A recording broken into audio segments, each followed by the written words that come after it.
Jamnagar police headquarter ખાતે HDFC બેંકના સહિયારા ગો ગ્રીન કોન્સેપ્ટ અનુરૂપ પોલીસ અને પ્રજા માટે ઓક્સિજન પાર્ક ઊભું કરવામાં આવશે, જેને લઈને રેન્જ આઈજી અશોક યાદવ દ્વારા જામનગર પોલીસ હેડક્વાર્ટર ખાતે વૃક્ષારોપણ કરવામાં આવ્યું હતું. આ પ્રસંગે જામનગર જિલ્લા પોલીસ અધિક્ષક પ્રેમસુખ ડેલુ સહિત ઉચ્ચ અધિકારીઓ અને પોલીસ સ્ટાફ ઉપસ્થિત રહ્યા હતા. જે રીતે ગ્લોબલ વોર્મિંગની સમસ્યા હાલ ઉદ્ભવી રહી છે, તેને જોતા ગયા વર્ષે પણ રેન્જમાં 3 લાખ વૃક્ષોનું વાવેતર કરવામાં આવ્યું હતું. રેન્જ આઈજી દ્વારા લોકોને પણ પોતાને ત્યાં વૃક્ષો વાવવાની અપીલ કરી હતી. તમે શાંત પડો તો પછી બોલો. ઓકે જી સર.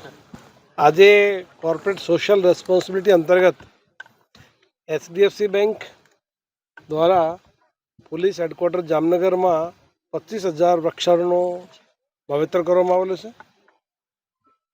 25,000 વૃક્ષોનો 3 વર્ષમાં અહીંયા સરસ મિયાવાકી ફોરેસ્ટનું નિર્માણ થશે અને જામનગર પોલીસ માટે જામનગરની પબ્લિક માટે ખૂબ સરસ મોટી સંખ્યામાં વૃક્ષો અહીંયા 3 વર્ષ પછી વાવેતરમાં જોવા મળશે.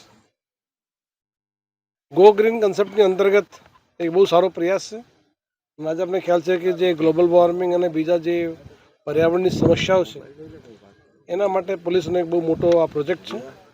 ગયા વર્ષે પણ લગભગ અમે 3 લાખ વૃક્ષો આખી રેન્જમાં વાવેતર કરવામાં આવેલો હતો.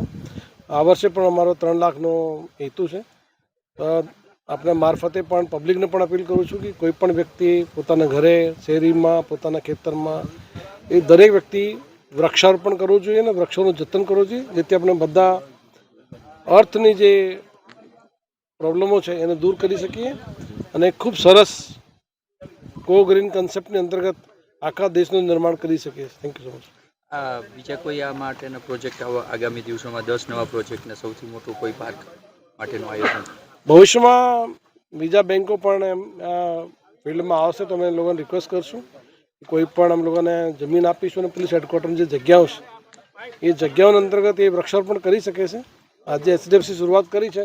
બીજા બેંકોને પણ નિમંત્રણ છે કે કોઈ પણ પોતાની જે CSRની એક્ટિવિટી અંતર્ગત જે ફંડ હોય એનો ઉપયોગ કરી અને એક ધરતી ઉપર એક સરસ ઇકોસિસ્ટમનું નિર્માણ કરી શકે તે દિશામાં આદર્શ.